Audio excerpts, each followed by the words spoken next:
декабри соли 2022 паёми асосгузори сулҳу ваҳдати миллӣ пешвои миллат президенти ҷумҳурии Тоҷикистон муҳтарам Эмомалӣ Раҳмон ба Маҷлиси олии ҷумҳурии Тоҷикистон ироа гардид. Сарвари давлат дар ин паём супоришҳои мушаххасе дар назди ҳукумат ва ҷомеа гузоштанд. Атрофи аҳамияти ин паём суҳбат хоҳем кард ва меҳмони имрӯзаи барномаи мо Парвиз Муҳаммадзода, муовини директори Маркази тадқиқоти стратегӣ назди президенти ҷумҳурии Тоҷикистон. Ташаккур ки барои суҳбат бо мо имконият ёфтед, чун шумо иштирокчии паёми имрӯза будед. Бигӯед, паёми имсола аз паёмҳои солҳои қабл бо кадом хусусияташ фарқ мекард ва дар ин паём аслан рӯи кадом масоил бештар таваҷҷӯҳ шуд? Дар воқеъ паёми асосгузори сулҳу ваҳдати миллӣ пешвои миллат президенти ҷумҳурии Тоҷикистон муҳтарам Эмомалӣ Раҳмон назар ба паёмҳои қаблӣ куллан фарқ дошт, зеро таҳлили суханрониҳои муҳтарам Эмомалӣ Раҳмон ва мундариҷаю муҳтавои суханронии ӯ бо дастовард ва оморҳое ки имсол садо доданд хеле нишондиҳандаҳои баланд буданд ва мавзӯъҳое ки баррасӣ гардиданд дар паёми имсолаи кишвари мо хеле мавзӯъҳои яъне мубрам муҳим барои ҷомеаи кишвари мо буд ва барои рушду инкишофи кишвари мо, барои баланд бардоштани сатҳи некуаҳволии мардум, зиндагонии мардум ва рушди устувори иқтисодиёти миллии мо ва барои соҳаҳои дигари иҷтимоиву тандурустиву нақлиёту саноату ҷавонон, ҳамчунин нақши занон дар ҷомеаи кишвари мо, мавзӯи амният, мавзӯи сиёсати хориҷӣ, мавзӯи соҳаи илму маориф, фарҳанг баррасӣ ва таҳлили амиқ қарор дода шуданд. Вобаста ба таъмини амнияти миллӣ дар ин паём кадом масоил баррасӣ гардид? дар воқеъ мавзӯи амнияти миллӣ яке аз масъалаҳои муҳим ва меҳварии паёми имсолаи пешвои миллат муҳтарам Эмомалӣ Раҳмон буд ки кишвари мо бояд ки дар таъмини амнияти миллӣ, дар ҳифзи истиқлоли давлатӣ, дар ҳифзи манфиатҳои миллии кишвари худ бояд ки сарҷамона бояд ки сарҷам бошем ва хеле як шиори муҳими таърихӣ аз ҷониби роҳбари давлат садо доданд ки бузургии миллати тоҷик дар ваҳдат ва ягонагии он аст, ки ин баробар ба яроқи ҳастаӣ аст, ки миллати тоҷик дар сарҷамӣ, дар ягонагию ваҳдати худ ба ҳама мушкилот ба музаффарият мерасанд. Яъне ҳама намуди мушкилотро мо пушти сар мекунем ва роҳи ҳалли онро дарёфт менамоем. Ва вобаста ба ин масъала аз ҷумла супориш дода шуд ки ба сохторҳои марбутаи кишвар ки маркази иттилоотии ягона таҳия карда шавад, ки ин марказ мақсад аз таъсис додани чунин як марказ ин барои пешгирӣ кардани сатҳи ҷинояту ҷинояткорӣ ва таъмини амнияти иттилоотӣ ва дар маҷмӯъ дар таъмини амнияти миллӣ зарурат дорад. Ба ҳамин хотир таъсиси чунин як марказ аз муҳимтарин иқдомот дар соҳаи таъмини амният буд ва дар мавзӯи мудофиаи кишвар ки имрӯз дар шароити зудтағйирёбандаи ҷаҳон мавзӯи мудофиа ва ҳифзи истиқлоли ҳар як давлат муҳим ба ҳисоб меравад. Аз ин нуқтаи назар президенти ҷумҳурии Тоҷикистон муҳтарам Эмомалӣ Раҳмон ба вазорати мудофиа ва дигар сохторҳои дахлдори кишвар супориш доданд ки консепсияи мудофиавии кишварро ба ҷиҳати баланд бардоштан ва тақвият додани қувваи мудофиаи кишвар таҳия ва пешниҳод намоянд. аз ҷумла вобаста ба ин масъала таъкид гардид ки ҷумҳурии Тоҷикистон дар ду омили асосӣ вобаста ба таъмини амният дар шароити пуртазоди ҷаҳонӣ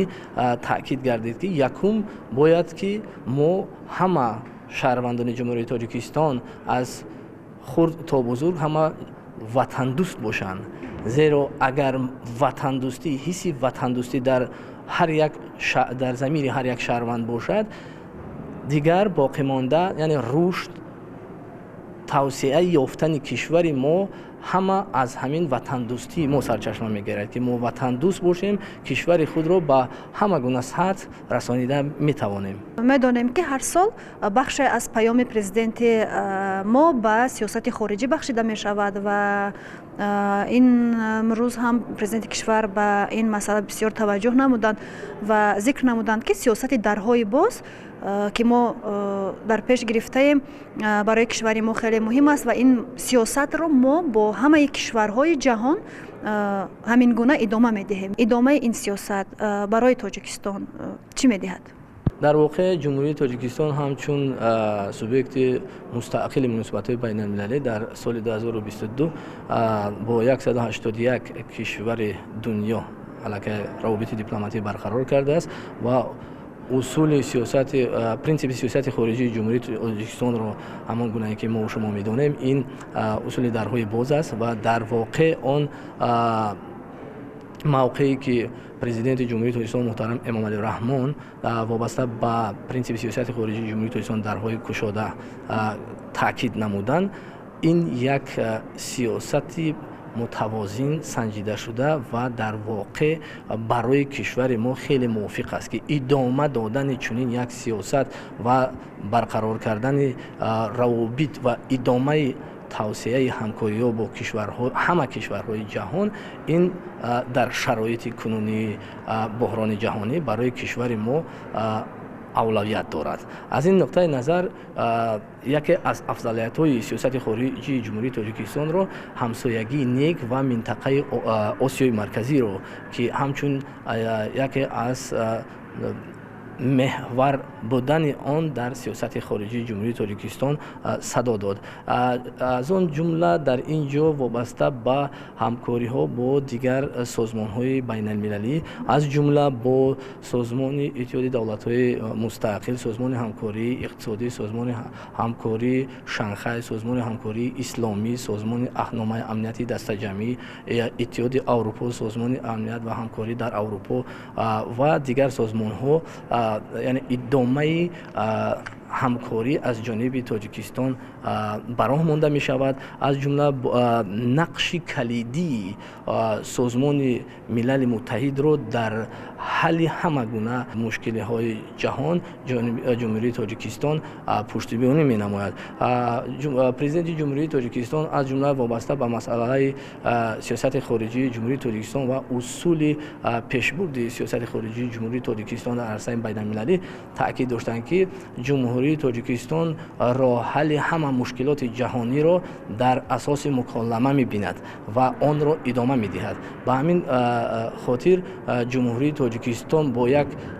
сиёсати сулҳпарварона зери роҳбарии бунёдгузори сиёсати хориҷии ҷумҳурии Тоҷикистон муҳтарам Эмомалӣ Раҳмон тавонистааст, ки дар ин 30 соли соҳиби истиқлолии кишвари моро ҷумҳурии Тоҷикистонро дар арсаи байналмилалӣ муаррифӣ намоянд ва эътимоду эътибори байналмилалӣ касб намояд. хуб, роҳбари кишвари мо аз як хушхабари дигар ба мардуми кишвар паём доданд. Медонем ки ташаббуси панҷуми Тоҷикистон аз ҷониби Маҷмӯи умумии Созмони Милали Муттаҳид тасдиқ гардид ва акнун соли байналмилалии ҳифзи пиряхҳо соли 2025 эълон шуд ва ҳамасола 21 март рӯзи байналмилалии пиряхҳо таҷлил мегардад. бигӯед, агар мушаххасан дар бораи манфиатҳои Тоҷикистон бигӯем, ин ташаббус барои кишвари мо чӣ фоида меорад? ҳар як кишвар дар ҷаҳон бо пешбурди сиёсати хориҷӣ бо як ҷавҳаре пеш меравад ва сиёсати хориҷии худро бо он сиёсати худ яъне муаррифӣ менамояд ва пеш мебарад. ҷумҳурии Тоҷикистон дар воқеъ нақши муҳим дар мушкилотҳои экологӣ ва аз ҷумла дар соҳаи обӣ нақши муҳим дорад. Аз ин нуқтаи назар اعلان خوشخبری که شما اینجا تاکید کردین که از جانب رهبر دولت محترم امامعلی رحمان پیرامون پنجمین تشبث جمهوری تاجیکستان وابسته به اعلان گردیدن سال 2025 همچون سال حفظ پیریخ‌ها که در برابر این چگونه که تاکید گردید روز 21 مارس همچون روز پیریخ‌ها، روز بین‌المللی پیریخ‌ها و فوند مخصوص گردانیده شده سازمان ملل متحد وابسته به حفظ پیریخ‌ها و تشکیل و برگزاری کنفرانس بین‌المللی سازمان ملل متحد در سال 2025 در شهر دوشنبه، این یک تشبث خیلی مهم برای اعتبار و اعتماد و معرفی ایمیجی بین المللی تاجیکستان شهادت می‌دهد. از این نقطه نظر ما میتوانیم بگوییم که برای جمهوری تاجیکستان این یک دستاورد مهم سیاست خارجی در عرصه جهانی میباشد. این از آن شهادت می‌دهد که جمهوری تاجیکستان با توانسته است که با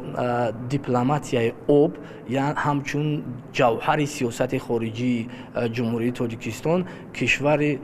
خود را برای جهانیان معرفی نماید و اینجا نیز رهبر دولت محترم امامعلی رحمان اطلاع دادند که